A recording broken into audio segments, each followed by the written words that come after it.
अस्सलाम वालेकुम ਦੋਸਤੋ ਅਸੀਂ ਅੱਜ ਆਪਣੀ ਨਵੀਂ ਵੀਡੀਓ ਦੇ ਨਾਲ ਤੁਹਾਡੇ ਕੋਲ ਹਾਜ਼ਰ ਹਾਂ ਤੇ ਨਵੀਂ ਫਸਲ ਦੇ ਨਾਲ ਹਾਜ਼ਰ ਹਾਂ। ਤੇ ਅੱਜ ਅਸੀਂ ਜਿਹੜੀ ਫਸਲ ਤੇ ਗੱਲ ਕਰਾਂਗੇ ਉਹਦਾ ਨਾਮ ਹੈ ਸੰਘਾੜਾ। ਇਹ ਦੋਸਤੋ ਇੱਕ ਅਜੀਬੋ-ਗਰੀਬ ਜੀ ਫਸਲ ਹੈ ਤੇ ਜਿਹੜੀ ਕਿ ਪੰਜਾਬ ਦੇ ਵਿੱਚ ਇੰਡੀਅਨ ਪੰਜਾਬ ਦੇ ਵਿੱਚ ਹੁੰਦੀ ਹੈ ਤੇ ਪਾਕਿਸਤਾਨ ਪੰਜਾਬ ਦੇ ਵਿੱਚ ਹੁੰਦੀ ਹੈ। ਇਹ ਮਿੱਟੀ ਦੇ ਵਿੱਚ ਕਿਚੜ ਦੇ ਵਿੱਚ ਬਣਨ ਵਾਲੀ ਫਸਲ ਹੈ, ਲੇਕਿਨ ਖਾਦੀ ਬੜੇ ਸ਼ੌਕ ਨਾਲ ਜਾਂਦੀ ਹੈ। ਪੰਜਾਬ ਦੇ ਵਿੱਚ ਬਾਹਰ ਦੇ ਮੁਲਕ ਵੀ ਜਾਂਦੀ ਹੈ ਤੇ ਇਹਦੇ ਬੜੇ ਫਾਇਦੇ ਨੇ। ਤੇ ਅੱਜ ਅਸੀਂ ਤੁਹਾਨੂੰ ਦੱਸਾਂਗੇ ਕਿ ਇਹ ਕਿਵੇਂ ਤਿਆਰ ਹੁੰਦੀ ਹੈ ਤੇ ਕਿਹੜੇ ਮੌਸਮ 'ਚ ਤਿਆਰ ਹੁੰਦੀ ਹੈ ਤੇ ਕਿੱਥੇ ਕਿੱਥੇ ਤਿਆਰ ਹੁੰਦੀ ਹੈ ਤੇ ਇਹਦੇ ਫਾਇਦੇ ਕੀ ਨੇ। ਤੇ ਆਓ ਹੁਣ ਅਸੀਂ ਤੁਹਾਨੂੰ ਕੁਝ ਦੋਸਤ ਜ਼ਿਮੀਂਦਾਰ ਭਰਾ ਨੇ ਜਿਹੜੇ ਇੱਥੇ ਸਾਡੇ ਕੋਲ ਜਿਨ੍ਹਾਂ ਦੇ ਸੰਘਾੜੇ ਦੀ ਕਾਸ਼ਤ ਕਰਦੇ ਨੇ ਹਰ ਸਾਲ ਤੇ ਬੜੀ ਆਮਦਨੀ ਕਮਾਉਂਦੇ ਨੇ। ਅੱਜ ਉਹਨਾਂ ਕੋਲ ਉਹਨਾਂ ਦੇ ਨਾਲ ਤੁਹਾਡੀ ਮੁਲਾਕਾਤ ਕਰਵਾਉਂਦੇ ਹਾਂ। ਆਓ ਹੁਣ ਅਸੀਂ ਉਹਨਾਂ ਦੇ ਕੋਲ ਚੱਲਦੇ ਹਾਂ। ਸਟਾਪ ਕਰ ਦੋਸਤੋ, ਸੰਘਾੜੇ ਦੇ ਬਾਰੇ 'ਚ ਅੱਜ ਤੁਹਾਨੂੰ ਅਸੀਂ ਦੱਸਣ ਲੱਗੇ ਸਾਂ ਤੇ ਇਹ ਉਹ ਦੋਸਤ ਨੇ ਜਿਹੜੇ ਕਿ ਸੰਘਾੜੇ ਦੀ ਫਸਲ ਹਰ ਸਾਲ ਕਾਸ਼ਤ ਕਰਦੇ ਨੇ। ਤੇ ਅੱਜ ਅਸੀਂ ਇਹਨਾਂ ਦੇ ਕੋਲੋਂ ਸੰਘਾੜੇ ਦੇ ਬਿਜਾਈ ਦੇ ਮੁਤਲਕ ਇਹਦੇ ਤੇ ਕਿਹੜੀ ਕਿਹੜੀ ਬਿਮਾਰੀਆਂ ਆਉਂਦੀਆਂ ਨੇ, ਇਹ ਕਿਦੋਂ ਕੁ ਉਤਰਦਾ, ਇਹਦੀ ਕਾਸ਼ਤ ਕਿਦੋਂ ਕੁ ਹੁੰਦੀ ਹੈ, ਉਹਦਾ ਸਾਰਾ ਜਿਹੜਾ ਨਾ ਅਸੀਂ ਤੁਹਾਨੂੰ ਤਰੀਕਾਕਾਰ ਦੱਸਾਂਗੇ ਤਾਂ ਕਿ ਤੁਸੀਂ ਵੀ ਇਹਦੇ ਬਾਰੇ ਵਿੱਚ ਜਾਣੋ ਤੇ ਤੁਸੀਂ ਇਹਨੂੰ ਉਗਾਓ। ਤੇ ਇਹ ਕੀ ਨਾਂ ਹੈ ਭਾਈ ਤੁਹਾਡਾ? ਮਕਸੂਦ ਅਹਿਮਦ। ਅੱਗੇ ਆ ਜਾਓ ਥੋੜ੍ਹਾ ਜਿਹਾ। ਕੀ ਨਾਂ ਹੈ? ਮਕਸੂਦ ਅਹਿਮਦ। ਮਕਸੂਦ ਸਾਹਿਬ, ਕਿੰਨੀ ਕੁ ਦੇਰ ਦੇ ਤੁਸੀਂ ਸੰਘਾੜੇ ਲਾ ਰਹੇ ਤੇ ਕਿੰਨੇ ਲਾਉਂਦੇ ਹੋ? ਅਸੀਂ ਲਾ ਰਹੇ ਹਾਂ 10-12 ਸਾਲ ਤੋਂ। 10-12 ਸਾਲ ਤੋਂ ਲਾਉਂਦੇ ਪਏ? ਹਾਂਜੀ। ਤੇ ਇਹਦਾ ਕੀ ਸਾਨੂੰ ਦੱਸੋ ਕਿ ਕਿੰਨਾ ਕੁ ਖਰਚਾ ਹੁੰਦਾ ਬਿਜਾਈ ਦੇ ਟਾਈਮ ਤੇ ਕਿਵੇਂ ਹੈ ਤੁਸੀਂ ਮਤਲਬ ਕਿ ਹੁਣ ਤੇ ਸੰਘਾੜਿਆਂ ਦਾ ਤਕਰੀਬਨ ਐਂਡ ਹੋਣ ਡਿਆ? ਹਾਂਜੀ, ਐਂਡ ਹੋ ਗਿਆ। ਤੇ ਇਹਦਾ ਅੱਗੋਂ ਵਾਸਤੇ ਇਹਦਾ ਬੀਜ ਜਾਂ ਕੀ ਤਰੀਕਾਕਾਰ ਹੈ ਬੀਜ ਰੱਖਣ ਦਾ? ਮਤਲਬ ਹੁਣੇ ਹਰਨਾ ਬੀਜ ਚੋਂ ਚੁਣ ਕੇ ਸੰਘਾੜੇ ਅੱਛੇ ਸੰਘਾੜੇ ਅੱਛੇ ਮੋਟੇ। ਸੰਘਾੜੇ? ਹਾਂਜੀ। ਅੱਛਾ। ਤੇ ਉਹ ਉਹਨੂੰ ਸੁੱਟ ਦੇਣਾ ਪਾਣੀ ਵਿੱਚ, ਪਾਣੀ ਦੇ ਵਿੱਚ? ਮਤਲਬ ਕੋਈ ਛੱਪ ਥਾਂ ਵਾਲ ਕੇ ਕੋਈ 10 ਮਰਲੇ ਜਾਂ ਕਨਾਲ। ਅੱਛਾ।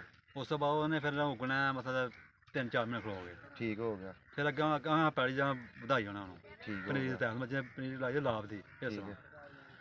ਹੁਣ ਮੈਂ ਮਰਲਿਆਂ ਵਿੱਚ, ਬਾਅਦ ਚ ਹੋਏਗਾ ਵਿਗਿਆਂ 'ਚ, ਅੱਛਾ। ਫਿਰ ਹੋਏਗਾ ਕਿੱਲਿਆਂ ਵਿੱਚ, ਠੀਕ ਬਾਅਦ ਚ ਹੋ ਹੋਏਗਾ ਮਰਬਿਆਂ 'ਚ। ਠੀਕ ਹੋ ਗਿਆ। ਹਾਂਜੀ। ਉਹੀ ਬੀਜ ਜਿਹੜਾ ਫਿਰ ਹਾਂਜੀ, ਬਾਅਦ ਉਹ ਮੁਰੱਬਿਆਂ ਦੇ ਵਧਾਈ ਵਿੱਚ ਵਧਾਈ ਜਾਂਦੇ ਹੋ? ਹਾਂਜੀ। ਠੀਕ ਮਤਲਬ ਹੋ ਹੁਣ ਗਿਆ। ਆਉਣਾ ਇੱਕ ਬੋਰੀ, ਇਹ ਸਹੀ ਹੈ। ਜਾਣਾ ਮਰਬਿਆਂ ਵਿੱਚ ਜਾਣਾ। ਤੇ ਇਸ ਸਾਲ ਤੁਸੀਂ ਕਿੰਨੇ ਲਾਏ ਸਨ? ਇਸ ਟਾਈਮ ਲਾਇਆ 20 ਕਿੱਲੇ। 20 ਕਿੱਲੇ? ਤੇ ਖਤਮ ਹੋ ਗਿਆ ਕੰਮ? ਇਨਸ਼ਾਅੱਲਾ ਖਤਮ ਹੋ ਗਿਆ। ਖਤਮ ਹੋ ਗਿਆ ਤੇ ਕੀ ਇਨਕਮ ਆਈ ਹੈ ਤੁਹਾਨੂੰ? ਇਨਕਮ ਸਾਨੂੰ ਆਇਆ ਕਿਤੇ ਪੂਰੀ ਆਈ ਹੈ।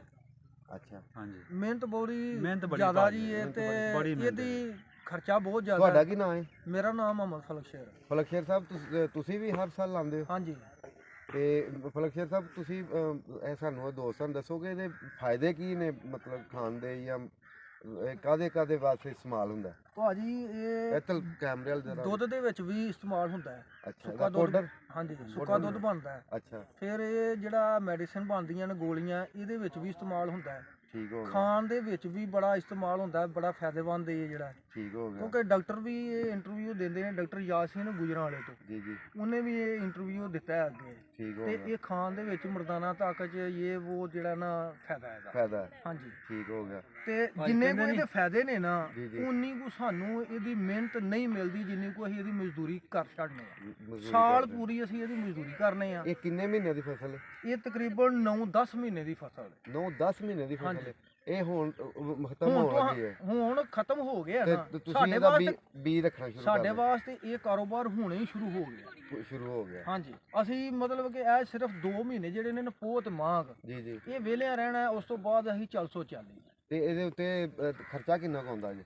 ਖਰਚਾ ਤਕਰੀਬਨ ਫਰਜ਼ ਕੀਤਾ ਹੈ, ਲੱਖ ਰੁਪਏ ਦੇ ਸੰਘਾੜੇ ਹੋ ਗਏ ਨੇ ਨਾ। ਜੀ ਜੀ। ਤੇ ਲੱਖ ਰੁਪਏ ਹੀ ਉੱਤੇ ਖਰਚਾ ਆ ਜਾਣਾ। ਇੱਕ ਕਿੱਲੇ ਦਵਾਈਆਂ, ਦਾ? ਹਾਂਜੀ, ਠੀਕ ਹੈ। ਖਾਦਾਂ, ਦਵਾਵਾਂ, ਆਮਦਨੀ ਕਿਵੇਂ ਹੋਈ? ਮਜ਼ਦੂਰੀਆਂ। ਆਮਦਨ ਸਾਨੂੰ ਇਹ ਜਿਹੜੀ ਹੈ ਨਾ, ਜਿਹੜਾ ਅਗਲਾ ਫਸਲ ਜਿਹੜਾ ਹੈ ਨਾ ਫਰਜ਼ ਕੀਤਾ ਸਟਾਲਾ ਬੀਜ ਲਿਆ, ਜੀ ਜੀ। ਉਹ ਸਾਨੂੰ ਜਿਹੜਾ ਨਾ ਮਾੜਾ ਮੋਟਾ ਬਚ ਜਾਂਦਾ। ਬਚ ਜਾਂਦਾ। ਉਹ ਸੰਘਾੜੇ ਦੇ ਵਿੱਚ ਸਾਨੂੰ ਫਾਇਦਾ ਕੋਈ ਨਹੀਂ ਆਉਂਦਾ ਹੈਗਾ, ਰੇਟ ਹੀ ਅੱਗੇ ਕੋਈ ਨਹੀਂ ਇੰਨਾ ਹੁੰਦਾ ਜੇ ਹੈਗਾ। ਫਾਇਦਾ ਨਹੀਂ ਹੁੰਦਾ ਤੇ ਫਿਰ ਲਾਉਂਦੇ ਕਿਉਂ? ਬਸ ਕੀ ਕਰੀਏ ਫਿਰ, ਪੇਟ ਪੂਜਾ ਤੇ ਕਰਨਾ ਨਾ। ਉਹ ਜਿਹੜਾ ਸੰਘਾੜੇ ਆ ਦੂਜੇ ਬਰਸੀਨ ਬੀਜੀ ਦਾ ਨਾ, ਬਰਸੀਨ ਇਹ ਕੋਈ 10 ਪੈਲੀਆਂ ਜਦੋਂ ਬੀਜੀ ਦਾ ਤੇ ਉਹ ਰੇਟ ਚੰਗਾ ਲੱਗ ਜੇ, ਉਹ ਕੋਈ 5-4 ਲੱਖ ਰੁਪਇਆ ਸਾਲ ਬਾਅਦ ਲੱਭ ਜਾਂਦਾ। ਤੇ ਇਹਦੇ ਤੇ ਤੁਸੀਂ ਬਿਮਾਰੀ ਕਿਹੜੀ ਆਉਂਦੀ? ਬਿਮਾਰੀ ਇਹਦੇ ਤੇ ਕੋੜ ਆਂਦਾ ਜੀ, ਕੋੜ ਆਉਂਦਾ, ਤੇਲਾ ਆਂਦਾ ਹੈ। ਤੇਲਾ ਆਉਂਦਾ। ਠੀਕ ਹੈ ਨਾ। ਹੋਰ ਸੰਘਾੜਾ ਜੋ ਮੈਂ ਤਿਆਰ ਫੁੱਲ ਦਾ ਆਇਆ ਹੁੰਦਾ ਫੁੱਲ ਜੋ। ਅੱਛਾ ਅੱਛਾ। ਕੰਡੀ ਬਣ ਜਾਂਦੀ। ਉਹਦੇ ਵਾਸਤੇ ਤੁਸੀਂ ਕੀ ਉਹਦਾ ਇਲਾਜ ਵੀ ਤਾਂ ਹੋਏਗਾ ਕੋਈ? ਇਲਾਜ ਭਾਈ ਬੜੇ ਕਰਨੇ ਪਰ ਨਹੀਂ ਕੰਟਰੋਲ ਦਾ ਇਲਾਜ। ਕੰਟਰੋਲ ਨਹੀਂ ਹੁੰਦਾ? ਇਹ ਅੱਲਾ ਹੀ ਕੰਟਰੋਲ ਕਿਸੇ ਕਰੇ। ਪੈਲ ਤੋਂ ਹੋ ਜਾਂਦਾ, ਕਿਸੇ ਪੈਲ ਨਹੀਂ ਹੁੰਦਾ। ਅੱਛਾ, ਇਹਨਾਂ ਦੋਸਤਾਂ ਨੂੰ ਸਾਡਿਆਂ ਨੂੰ ਤੁਸੀਂ ਇਹ ਦੱਸੋਗੇ ਤੁਸੀਂ ਇਹਦੇ ਵਿੱਚ ਖਾਦ ਕਿੰਨੀ ਕੁ ਪਾਉਂਦੇ ਹੋ? ਖਾਦ ਚ ਡੀਏਪੀ ਪਾਉਂਦੇ ਆ, ਅੱਧਾ ਤੋਲਾ ਕਿਲੋ। ਅੱਧਾ ਅੱਧਾ ਹਾਂਜੀ, ਥੋੜਾ ਕਿੱਲੇ 'ਚ ਹਾਂਜੀ ਇੱਕ ਏਕੜ 'ਚ। ਠੀਕ ਹੋ ਤੇ ਗਿਆ। ਬਾਅਦ 'ਚ ਯੂਰੀਆ ਪਤਾ ਨਹੀਂ ਕਿੰਨੀ ਕੁ ਪਾ ਰਹੀ ਦੀ ਹੈ। ਯੂਰੀਆ ਜ਼ਿਆਦਾ ਹਾਂਜੀ ਇਸਤੇਮਾਲ ਹੁੰਦਾ ਜੀ ਫਿਰ ਜਾ ਕੇ ਸੰਘਾੜਾ ਜੀ, ਜੀ। ਜਿਹੜਾ ਹਾਂਜੀ ਤਿਆਰ ਹੁੰਦਾ। ਤਿਆਰ ਹੁੰਦਾ ਤੇ ਇਹ ਲਾਂਦੇ ਕਿਦੋਂ ਕੋ ਤੁਸੀਂ ਪੱਕਦਾ ਕਿਦੋਂ ਕੋ 10ਵੇਂ ਮਹੀਨੇ 10ਵੇਂ ਮਹੀਨੇ 10ਵੇਂ ਮਹੀਨੇ 10ਵੇਂ ਮਹੀਨੇ ਦਾ 12 ਮਹੀਨੇ ਤੱਕ 2 ਤੇ ਮਹੀਨੇ 2 ਮਹੀਨੇ ਫਿਰ ਲੈਂਦਾ ਹਾਂਜੀ। 10ਵੇਂ ਮਹੀਨੇ ਤੋਂ ਲੈ ਕੇ 12ਵੇਂ ਮਹੀਨੇ ਹਾਂ ਤੱਕ 2 ਮਹੀਨੇ ਬਾਅਦ ਦੋ ਤੋੜੀ ਮਹੀਨੇ। ਇਹਦਾ ਸਾਥ ਲੱਗੇ ਇਹਦਾ ਪੋਲੇ ਪੋਲੇ ਕਿੰਨੀ ਵਾਰੀ ਇਹਨੂੰ ਫਲ ਲੱਗਦਾ 2 ਵਾਰੀ। 2 ਵਾਰੀ ਠੀਕ ਹੋ ਗਿਆ। ਚਲੋ ਜੀ ਬੜੀ ਮਿਹਰਬਾਨੀ ਭਾਈ ਮੁਕਤਸਰ ਭਾਜੀ ਭਾਈ ਇਹ ਬਲਕੀਰ ਪਾਣੀ ਸਾਹਿਬ।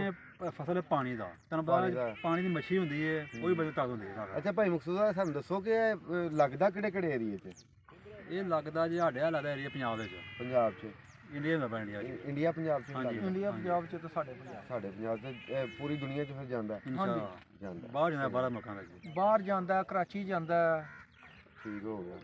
ਅੱਛਾ ਕਰਾਚੀ ਤੋਂ ਦੋਸਤੋ ਬਹੁਤ ਜ਼ਿਆਦਾ ਜਾਂਦਾ ਨਾ ਇਹ ਜ਼ਿਮੀਂਦਾਰ ਸਾਨੂੰ ਬੜੀਆਂ ਅੱਛੀਆਂ ਮਾਲੂਮਾਤ ਦਿੱਤੀਆਂ ਨੇ ਕਿ ਕਿਵੇਂ ਤਿਆਰ ਹੁੰਦਾ ਹੈ, ਇਹਦਾ ਕੀ ਤਰੀਕਾਕਾਰ ਹੈ ਤੇ ਬਿਮਾਰੀ ਕਿਹੜੀ ਕਿਹੜੀ ਆਉਂਦੀ ਹੈ।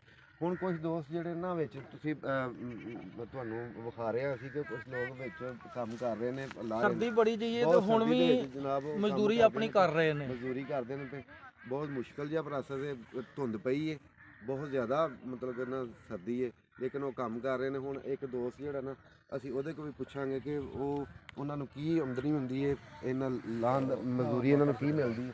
ਇੱਕ ਦੋਸਤ ਨਾਲ ਤੁਹਾਡੀ ਮੁਲਾਕਾਤ ਕਰਵਾਉਂਦੇ ਹਾਂ। ਚਲੋ ਦੋਸਤੋ ਇਹ ਕੁਝ ਦੋਸਤ ਔਰਤਾਂ ਵੀ ਨੇ ਜਿਨ੍ਹਾਂ ਦੇ ਵਿੱਚ ਤੇ ਕੁਝ ਮਰਦ ਵੀ ਨੇ ਜਿਹੜੇ ਇਹਦੇ ਵਿੱਚ ਕੰਮ ਕਰਦੇ ਨੇ ਪਏ ਇੱਕ ਬਹੁਤ ਜ਼ਿਆਦਾ ਸਰਦ ਮੌਸਮ ਦੇ ਵਿੱਚ। ਤੇ ਇਹ ਦੋਸਤ ਕੀ ਨਾਮ ਹੈ ਤੁਹਾਡਾ? ਗੁਲਾਮ ਫਰੀਦ ਜੀ। ਗੁਲਾਮ ਫਰੀਦ ਸਾਹਿਬ ਨੇ। ਗੁਲਾਮ ਫਰੀਦ ਸਾਹਿਬ ਇਹ ਤੁਸੀਂ ਇੰਨੀ ਠੰਡ ਦੇ ਵਿੱਚ ਕੰਮ ਕਰਦੇ ਪਏ ਹੋ ਤੇ ਇਹਦਾ ਕੀ ਤੁਹਾਨੂੰ ਮੁਆਵਜ਼ਾ ਮਿਲਦਾ ਹੈ? ਸਰ ਜੀ ਸਾਨੂੰ ਇਹਦਾ ਮੁਆਵਜ਼ਾ ਮਿਲਦਾ ਹੈ 250 ਤੋਂ ਲੈ ਕੇ 300 ਰੁਪਏ ਤੱਕ ਅੱਛਾ ਜੀ। ਤੇ ਉਸ ਤੋਂ ਬਾਅਦ ਇਹ ਬੋਰੀ 250 ਤੋਂ ਲੈ ਕੇ 300 ਤੱਕ ਇੱਕ ਨਗ ਦਾ। ਜਿਹੜੀ ਨਹੀਂ ਹੈ ਬੋਰੀ ਭਰ ਕੇ ਅਸੀਂ ਉਹਨਾਂ ਨੂੰ ਦੇਣੀ ਹੈ।